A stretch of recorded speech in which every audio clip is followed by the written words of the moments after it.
नमस्कार। शिक्षा का वर्तमान परिवेश जैसा आज है, जो कि बहुत हद तक लीनियंट है, प्रगतिशील और चाइल्ड सेंटर्ड एजुकेशन की तरफ, वैसा हमेशा से नहीं था। और बहुत सारे एजुकेशनिस्ट को और पेडागॉज को बहुत अहम भूमिका निभानी पड़ी इसको इस तरफ लाने में। चाइल्ड सेंटर्ड एजुकेशन और प्रोग्रेसिव एजुकेशन के जनक जॉन डुई, जिन्होंने अपना महत्वपूर्ण रोल निभाया शिकागो में एक स्कूल खोल करके और नए नए तरीकों को ला करके। लेकिन वो शुरुआत नहीं थी, शुरुआत थी पेस्टलॉट्सी से। हेनरिक जॉन पेस्टलॉट्सी, पेस्टलॉट्सी या पेस्टोलॉजी जिसे आप कहते हैं, इनका जो पूरा जीवन था वो एजुकेशन को ही डेडिकेटेड था। पिता एक चिकित्सक थे जो कि 33 साल की उम्र में नहीं रहे।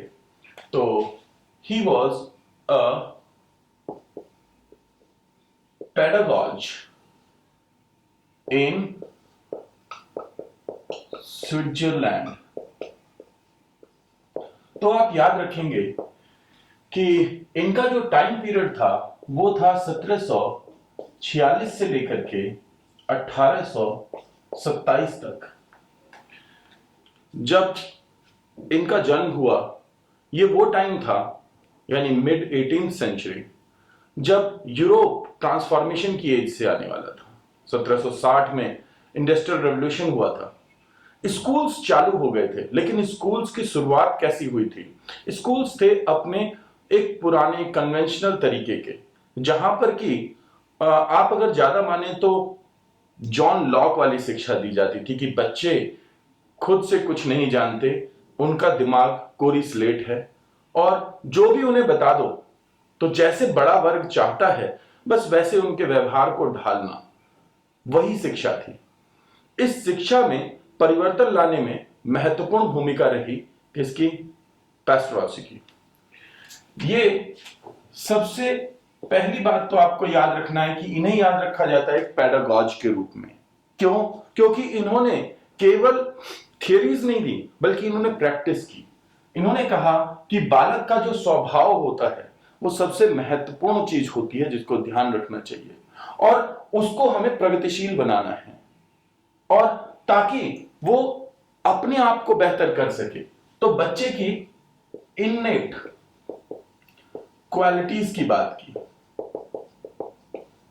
खासा प्रभाव था इनके ऊपर जे रूसो का। समकालिक ही थे, क्योंकि रूसो का टाइम पीरियड 1778 तक था। तो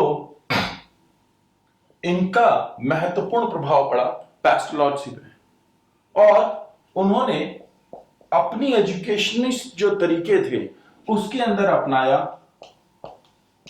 रोमांटिसिज्म को। रोमांटिसिज्म यानी रोमानीवाद।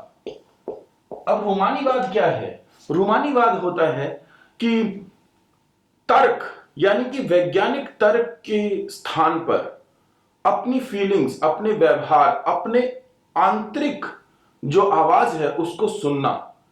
तो बच्चे को क्या चाहिए, वो जरूरी ये है, हम क्या चाहते हैं उससे कहीं ज्यादा।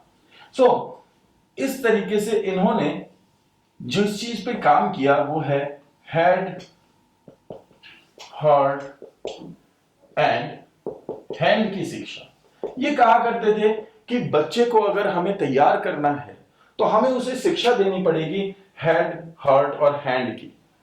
ये शिक्षा जिसने कि आगे आने वाले बहुत सारे विचारकों के कार्यों को बेस दिया, बैकग्राउंड दिया।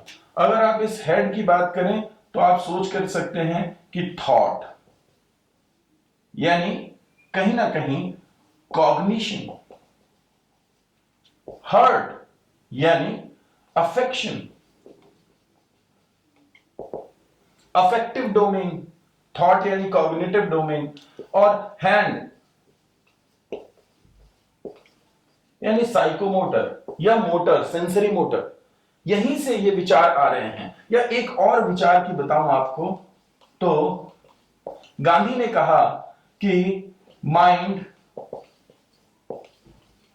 Body and soul. सिमिलैरिटी देख सकते हैं आप। और यहां तो बहुत सारा कंफ्यूजन भी होता है कि हमें लगता है कि जो ट्रिपल एच है यानी कि हेड, हार्ट और हैंड की शिक्षा है वो गांधी ने दी थी। नहीं, गांधी ने जो शिक्षा दी थी वो थी माइंड, बॉडी एंड सोल की। Basic education is all about mind, body and soul, not head, heart and hand. लेकिन हां, क्योंकि mind, body and soul are connected to head, heart and hand, इसलिए कई बार हम कंफ्यूज कर जाते हैं, या कई बार ये ऑप्शन होता ही नहीं है कि वहां पे पेस्टोलॉजी का ऑप्शन नहीं है, तो हमें वहां पे गांधी को आंसर करना पड़ता है।